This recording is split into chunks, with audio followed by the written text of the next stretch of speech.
नमस्कार, स्वागत है आपका ओम धर्म यूट्यूब चैनल पर। अगर आप यहाँ नए हैं तो सब्सक्राइब करके बेल आइकन क्लिक कीजिए और अगर वीडियो पसंद आए तो दोस्तों के साथ शेयर कीजिए। दोस्तों, भगवान कृष्ण ने महाभारत काल में ही कलयुग का विस्तार पूर्वक वर्णन कर दिया था। कलयुग में लोग कैसे होंगे, जीवन कैसे व्यतीत होगा, लोगों का व्यवहार एक दूसरे के प्रति कैसा होगा, यह सब उस काल में ही बताया जा चुका था। यहाँ हम प्रस्तुत करेंगे भगवान कृष्ण द्वारा कलयुग के बारे में बताई गई 5 कड़वी बातें, जो आज 100% सच हो रही हैं। महाभारत काल में 5 पांडवों के मन में कलयुग के बारे में जानने की जिज्ञासा थी।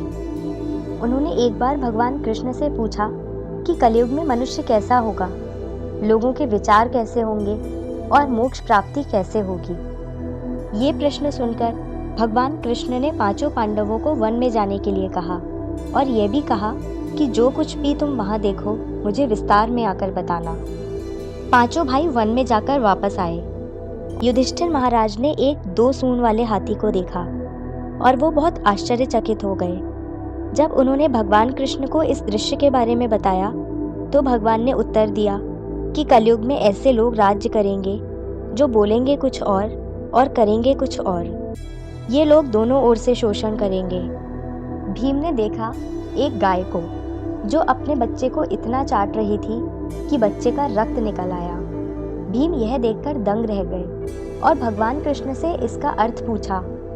कृष्ण ने बताया कि कलयुग का मनुष्य अपने बच्चों से इतना आसक्त होगा कि ऐसी ममता के कारण बच्चों का विकास ही रुक जाएगा। यदि किसी का पुत्र साधु बना तो सब उसके दर्शन करेंगे, परंतु यदि स्वयं का पुत्र साधु बना तो दुखी हो जाएंगे, रोएंगे कि मेरा पुत्र किस राह पर जा रहा है, इसका क्या होगा। कलयुग में लोग बच्चों को मोह माया और परिवार में ही बांध कर रखेंगे और उसका जीवन वहीं नष्ट हो जाएगा। फिर भगवान ने वास्तविकता बताते हुए कहा कि तुम्हारे पुत्र तुम्हारे नहीं बल्कि उनकी पत्नियों की अमानत हैं। पुत्रियां उनके पतियों की अमानत हैं। यह शरीर मृत्यु की अमानत है और आत्मा परमात्मा की अमानत है। अर्जुन ने देखा एक पक्षी जिसके पंख पर वेद की ऋचाई लिखी हुई थी, परंतु वो एक मनुष्य का मांस खा रहा था। यह देखकर अर्जुन हैरान हो गए। इस पर भगवान ने बताया कि कलयुग में ऐसे लोग होंगे जिन्हें विद्वान कहा जाएगा, किंतु उनकी मंशा यही होगी कि किसकी जल्दी मृत्यु हो और उसकी संपत्ति को अपना लिया जाए।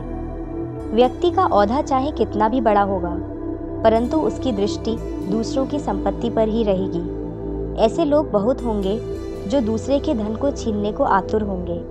वास्तविक संत तो कोई कोई ही होगा। नकुल ने देखा कि एक भारी चट्टान पर्वत से गिरी और बड़े से बड़े वृक्ष भी उसे नहीं रोक पाए, परंतु एक छोटे से पौधे से टकराकर वह चट्टान वहीं रुक गई। इसका अर्थ बताते हुए कृष्ण ने कहा कि कलयुग में मनुष्य की बुद्धि क्षीण होगी, उसका जीवन पतन होगा और इस पतन को धन या सत्ता के वृक्ष रोकने में सक्षम नहीं होंगे, किंतु हरिनाम रूपी एक छोटे से पौधे से मनुष्य का जीवन पतित होने से रुक जाएगा।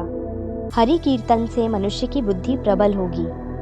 सहदेव ने वन में अनेकों कुएं देखे, जिनमें से केवल बीच का कुआं खाली था, जो कि सबसे गहरा था। कृष्ण ने इसका अर्थ बताया कि कलयुग में धनी व्यक्ति अपने शौक के लिए पुत्री विवाह में, उत्सवों में, बहुतायत में धन खर्च करेंगे, परंतु यदि किसी भूखे को देखेंगे तो उसकी सहायता करने में किसी को कोई रुचि नहीं होगी। इंद्रियों की संतुष्टि, मदिरापान, मांस भक्षण और व्यसन में धन खर्च किया जाएगा। जो लोग ऐसी आदतों से दूर होंगे उन पर कलयुग का नहीं बल्कि परमात्मा का प्रभाव होगा। ये है कलयुग के 5 कड़वे सत्य जो भगवान कृष्ण द्वारा बताए गए थे और आज सच भी हो रहे हैं। हम अपने आगे के वीडियोस में भी चर्चा करते रहेंगे भगवद गीता, रामायण तथा महाभारत के अन्य तथ्यों की। आपको हमारा आज का एपिसोड कैसा लगा हमें कमेंट करके बताइए। वीडियो को शेयर भी करें और हमारे चैनल को सब्सक्राइब ज़रूर करें।